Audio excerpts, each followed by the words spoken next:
ओम शांति। आज 24/4/2026 है और आज के इस गहरे अध्ययन में ओम शांति। हाँ, तो आज हम ना एक ऐसी माइक्रोचिप की बात कर रहे हैं। मतलब कल्पना कीजिए एक अत्यंत शक्तिशाली अविनाशी आध्यात्मिक माइक्रोचिप की, जिसमें हमारे पूरे 84 जन्मों का डेटा रिकॉर्ड है। बिल्कुल, हर एक अनुभव, हर रिश्ता। जी, लेकिन फिलहाल उस चिप में ना देह अभिमान नाम का एक ऐसा वायरस आ गया है जिसने उसे अपनी असली पहचान ही भुला दी है। सही बात है। और इसी सूचनाओं और भौतिक दुनिया के भारी शोर शराबे के बीच हम फंस गए हैं। एकदम सही। तो आज हम इसी आध्यात्मिक एंटीवायरस पर चर्चा करने वाले हैं कि कैसे खुद को एक शांत बिंदु के रूप में अनुभव करके इस भागदौड़ वाली दुनिया से अपने वास्तविक घर की ओर लौटा जाए। यही हमारा मुख्य लक्ष्य है आज का। शोर से शांति की ओर लौटने की इस पूरी प्रक्रिया का जो सार है ना, वो आज बहुत ही स्पष्ट शब्दों में दिया गया है। जी, तो शुरुआत आज के मुख्य सार से ही करते हैं। बाबा कहते हैं, मीठे बच्चे, अब वापस घर जाना है, इसलिए देहभान को भूल, अपने को अशरीरी आत्मा समझो, सबसे ममत्व मिटा दो। अच्छा, सुनने में ये एक बहुत ही साधारण पंक्ति लग सकती है ना, देहभान को भूलना और ममत्व मिटाना। हाँ, बिल्कुल। लेकिन इसके भीतर ना पुरानी दुनिया से उपराम होने का पूरा मनोविज्ञान छिपा है। ये केवल एक विचार नहीं है, बल्कि यह चेतना को भौतिक स्तर से आध्यात्मिक स्तर पर शिफ्ट करने का एक बहुत ही गहरा विज्ञान है। जी, इसी विज्ञान और समझ को स्पष्ट करने के लिए आज का प्रश्न और उत्तर देखते हैं। मैं इसे बिल्कुल उसी रूप में पढ़ती हूँ। जी बिल्कुल। तभी कि यहाँ जिस अक्ल या समझ की बात की गई है ना, वो किसी सांसारिक विद्या की बात नहीं हो रही है। हाँ, मतलब किसी स्कूल या कॉलेज की पढ़ाई नहीं है ये। एकदम सही। शिव बाबा हमें तमो प्रधान यानी जो गिरावट की स्थिति है उससे वापस सतो प्रधान यानी पवित्रता की स्थिति में जाने की विद्या दे रहे हैं। ये जीवन विद्या बाहरी दुनिया में कहीं नहीं मिलती। बिल्कुल। और तमो प्रधान से सतो प्रधान बनने की इस प्रक्रिया को लेकर ना मेरे मन में एक स्वाभाविक सा सवाल उठता है। क्या सवाल है? मतलब जब हम सुनते हैं कि अशरीरी बनना है या देह भान को भूलना है, तो कानों को तो ये बहुत मधुर लगता है, मानो जैसे कोई बहुत भारी कोट उतार कर रख दिया हो हमने। हाँ, रिलैक्सिंग लगता है। जी, लेकिन व्यवहारिक स्तर पर यह बहुत ही जटिल प्रक्रिया है, क्योंकि हम 24 घंटे इस शरीर के माध्यम से ही तो दुनिया को देखते हैं, काम करते हैं। तो अचानक खुद को शरीर से अलग एक बिंदु कैसे मान लें? ये ना दिमाग में एक तरह का घर्षण पैदा करता है। मैं समझ सकता हूँ। और ये घर्षण इसलिए महसूस होता है क्योंकि हमारी चेतना ना पूरी तरह से भौतिकता की अभ्यस्त हो चुकी है। हाँ, एकदम। बाबा हमें बार बार याद दिलाते हैं कि ये पुरानी दुनिया अब समाप्त होने वाली है। अब आप ही सोचिए, जब किसी को ये पता चल जाए कि जिस इमारत में वो रह रहा है वो जर्जर हो चुकी है और गिरने वाली है, तो वो उसमें नई सजावट थोड़ी करेगा। बिल्कुल नहीं। समझदार व्यक्ति वहां से सुरक्षित निकलने का प्रबंध करता है। और हमारा वो मूल घर परमधाम है। शरीर को भूलने का अर्थ ये बिल्कुल नहीं है कि हम काम करना बंद कर दें। अच्छा। हाँ, बल्कि इसका अर्थ है उस चेतना को समेटना जो शरीर के आकर्षणों में फंसी हुई है। जी, और अगर हम परम धाम की बात करें तो वहाँ की स्थिति और इस भौतिक दुनिया की स्थिति में तो जमीन आसमान का अंतर है। हम बहुत बड़ा अंतर है। मतलब यहाँ इस दुनिया में इंसानों को रहने के लिए बड़े बड़े घर चाहिए, शहर चाहिए, लोग 1 इंच जमीन के लिए लड़ते हैं। यहाँ हर चीज को बस विस्तार चाहिए। सही बात है। लेकिन निराकारी दुनिया में खरबों आत्माएं बिना किसी भौतिक विस्तार के जी, एक अत्यंत सूक्ष्म अवस्था में रहती हैं। यही तो भौतिकता और आध्यात्मिकता का सबसे बड़ा कंट्रास्ट है। हाँ, बिल्कुल।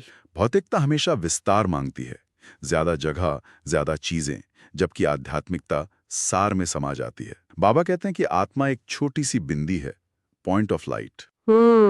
बिंदी। जी।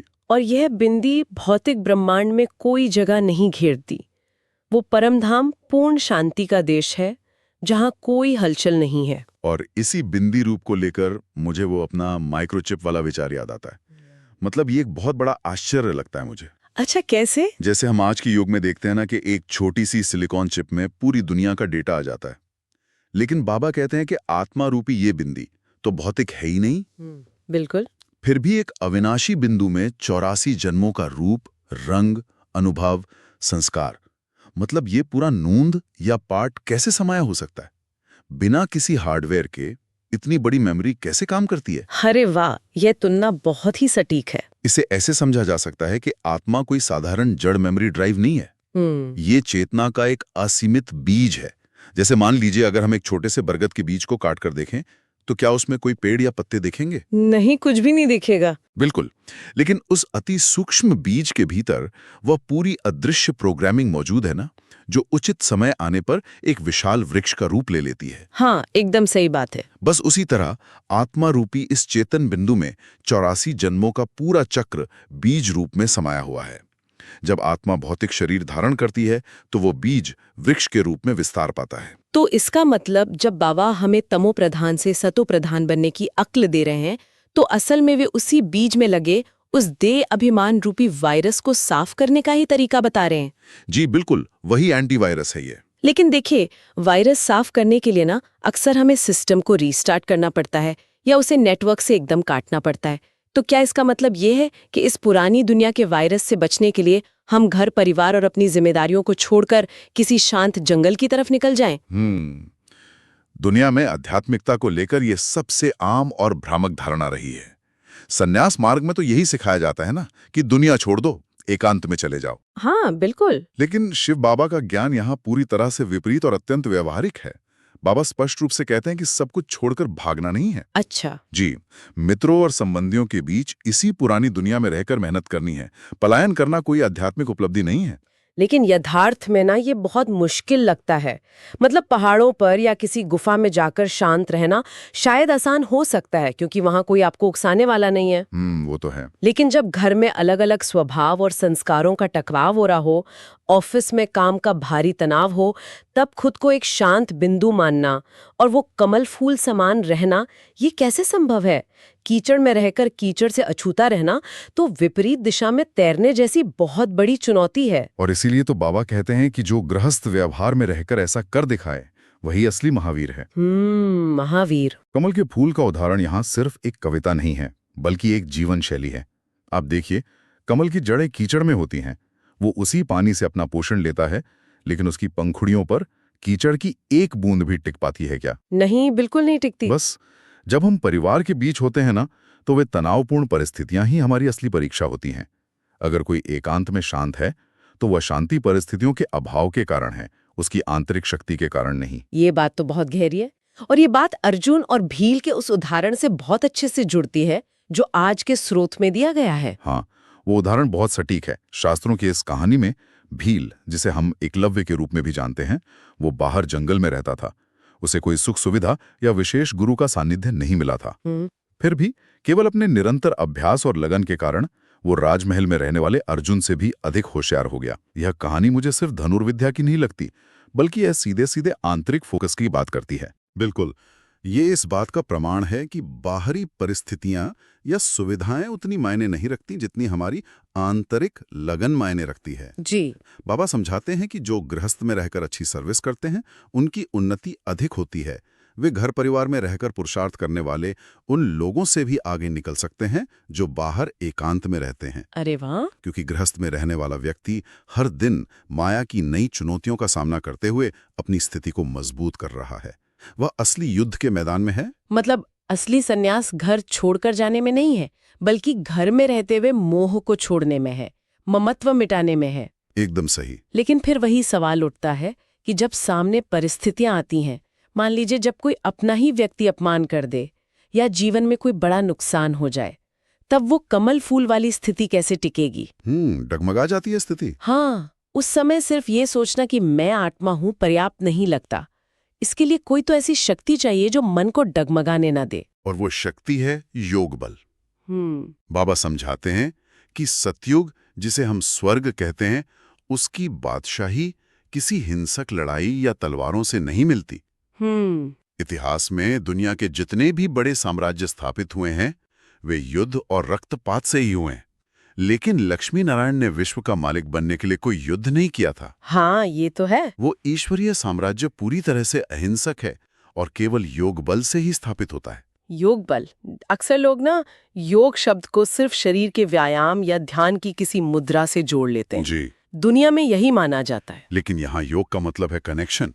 अगर हम भक्ति मार्ग और शिव बाबा द्वारा बताए गए ज्ञान मार्ग की तुलना करें तो मेहनत का स्वरूप बिल्कुल ही बदल जाता है। बिल्कुल बदल जाता है। भक्ति मार्ग में नौधा भक्ति करने वाले भगवान के दीदार के लिए कितनी भारी शारीरिक मेहनत करते हैं।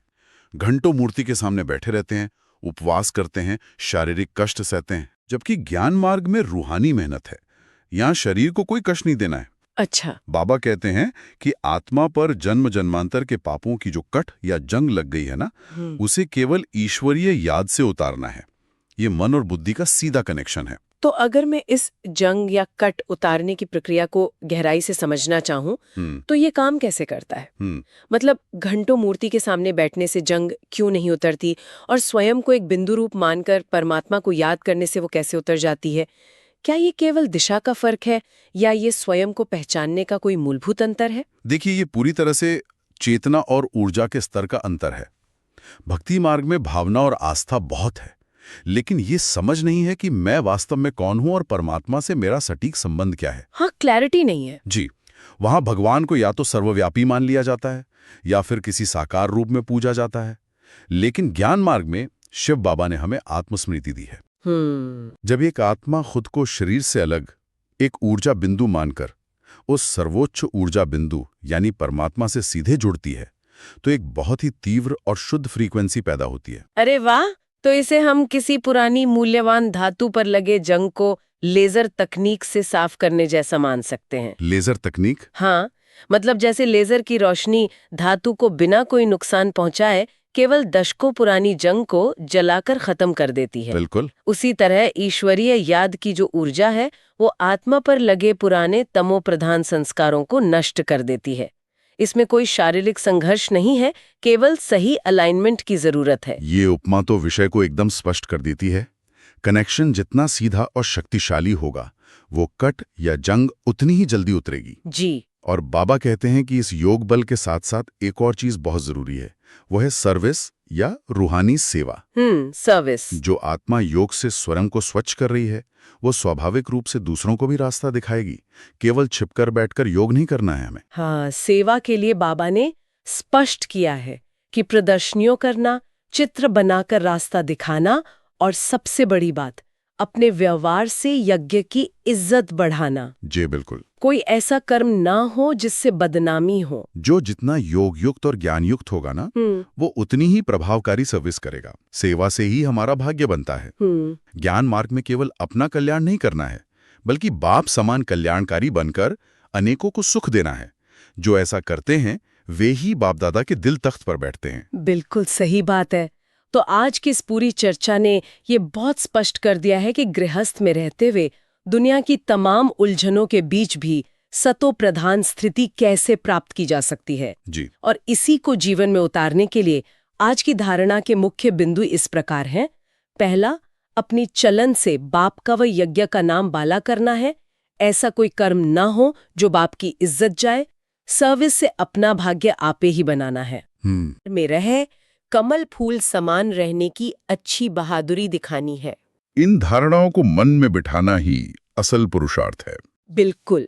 और जब इसे आज के व्यावहारिक जीवन में उतारने की बात आती है ना, तो एक बहुत ही गहरा निष्कर्ष सामने आता है। जी, क्या निष्कर्ष है वो? जब हम आज काम पर जाने के लिए मान लीजिए ट्रैफिक में फंसे हों या ऑफिस में किसी बेहद तनावपूर्ण मीटिंग में बैठे हों, तो एक पल रुककर स्वयं से ये पूछना है, क्या मैं अभी उस कीचड़ में कमल के फूल की तरह न्यारी हूँ? बहुत सुंदर चेकिंग है ये। क्या मेरा मन परम धाम के उस शांत वातावरण से जुड़ा है, या मैं इस पुरानी दुनिया के शोर और दूसरों के व्यवहार में उलझकर अपनी आत्मा रूपी उस माइक्रोचिप पर और अधिक जंग लगा रही हूँ? ये निरंतर आत्मनिरीक्षण ही वो लेजर है जो जंग को साफ करेगा। और इसी चेकिंग को और भी सूक्ष्म बनाने के लिए आज का वरदान बहुत ही महत्वपूर्ण है। बिल्कुल, मैं आज का वरदान ठीक वैसे ही साझा करती हूँ। सतो प्रधान स्थिति में स्थित रहे, सदा सुख शांति की अनुभूति करने वाले डबल अहिंसक भव। सदा अपने सतो प्रधान संस्कारों में स्थित रहे, सुख शांति की अनुभूति करना यह सच्ची अहिंसा है। हिंसा अर्थात जिससे दुख अशांति की प्राप्ति हो। तो चेक करो कि सारे दिन में किसी भी प्रकार की हिंसा तो नहीं करते। यदि कोई शब्द द्वारा किसी की स्थिति को डगमगा कर देते हो तो यह भी हिंसा है। 2, यदि अपने सतो प्रधान संस्कारों को दबाकर दूसरे संस्कारों को प्रैक्टिकल में लाते हो तो यह भी हिंसा है। इसलिए महीनता में जाकर महान आत्मा की स्मृति से डबल अहिंसक बनो।